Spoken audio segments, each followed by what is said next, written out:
Rent was due. Again. It was one of those silent, tension-filled mornings.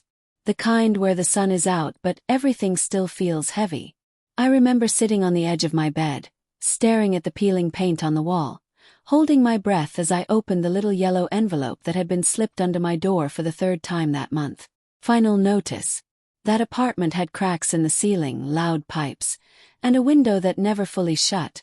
But it was mine. My sanctuary. My place of peace. Well, at least it used to be. Before everything crumbled. I was 26. My name's Tasha. No kids. No boyfriend. No backup plan. I had been working full-time at a little soul food diner on the south side of Atlanta. Decent pay. Decent tips. Enough to get by and send some cash back home to help my younger sister through community college. Boom boom. The diner shut down.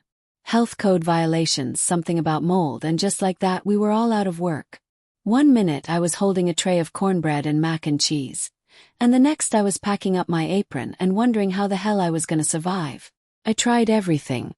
DoorDash, selling handmade jewelry on Etsy, braiding hair out of my living room. But I couldn't keep up. Rent was $725. And after a week of hustling, I had $42 and a fridge with 2 eggs, a bottle of expired juice, and half a slice of bread. I felt shame creeping in every night like a storm cloud. I was so used to being strong, to being the one people called for help, that asking for help myself felt like failing. But I couldn't hide anymore. I had no one to borrow from. No friends who weren't just barely scraping by themselves. No family I'd dare put more pressure on. So I did what I swore I wouldn't do. I knocked on my landlord's door. His name was Mr. Whitaker, mid-50s. Always wore a plain gray t-shirt and black jeans like he was allergic to variety. He was tall, white, quiet, and ex-military. Walked like a sergeant, talked like a judge. Cold, stone eyes that gave nothing away. People in the building called him no-nonsense Whitaker. You paid rent, he left you alone. You didn't. You'd better start packing. No second chances. My legs were shaking as I climbed the narrow staircase to his door. I didn't even know what I was going to say. My hands were trembling. I kept thinking he'd slam the door in my face or tell me to stop making excuses like I was some charity case. But when he opened the door, he just looked at me. And then he said, "Tasha, I figured you'd come." Froze. He stepped aside. "Come in." I walked in like I was entering a courtroom. But what I saw surprised me. The apartment wasn't cold and empty like I'd expected. It was clean, lived in, smelled like coffee and something earthy. On the far side, by the window, was a small bookshelf and a single photo in a wooden frame. It was a young black woman, about my age, maybe younger, smiling in graduation robes. "She's beautiful," I whispered. Mr. Whitaker sat down across from me and stared at the picture. "That's my daughter," he said softly. "Alicia. She was 26 when she passed." I blinked. "Passed?" He nodded. "Suicide. 3 years ago." My heart stopped. You know when someone says something so quietly but it hits like thunder? That was it. She lost her job. Told me she had everything under control. I believed her. Or maybe I just didn't want to deal with it. I told her she'd be fine. She just needed to get serious. You know what she really needed.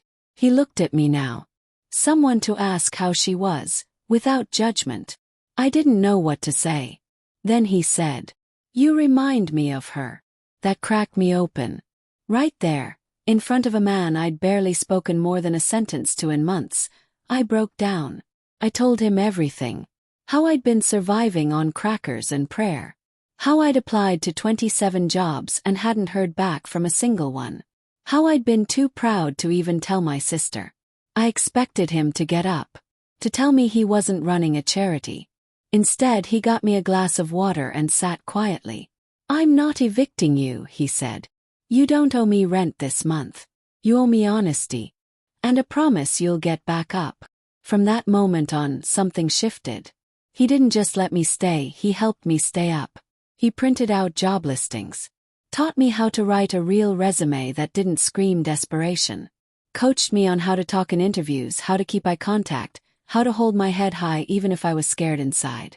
And I worked. I worked my ass off. I got a part-time job at a bakery owned by one of his army buddies. It wasn't glamorous, but it was income.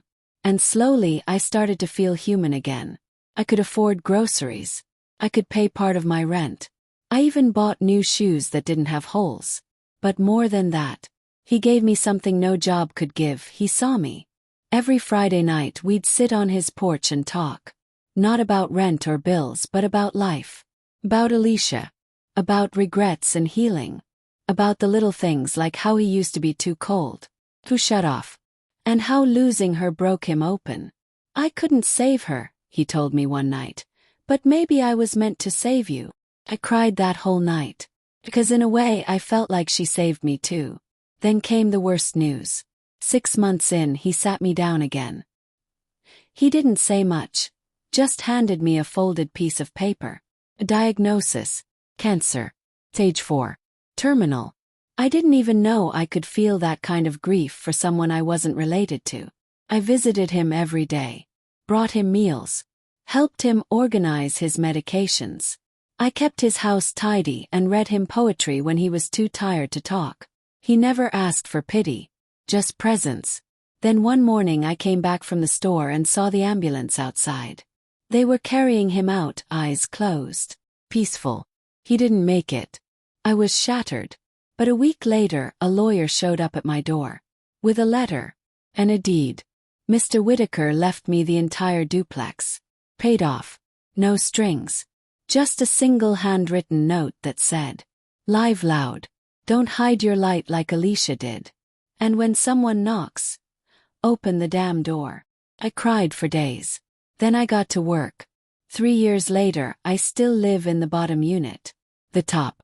I turned it into transitional housing for young women like I once was. I keep Alicia's photo on the mantle. I tell every girl her story. I tell every girl my story. Because sometimes people aren't looking for a handout. They're looking for someone to believe they're still worth something. I've had 3 tenants who couldn't pay rent in full, and I let them stay. Because rent may be due. But kindness is never overdue.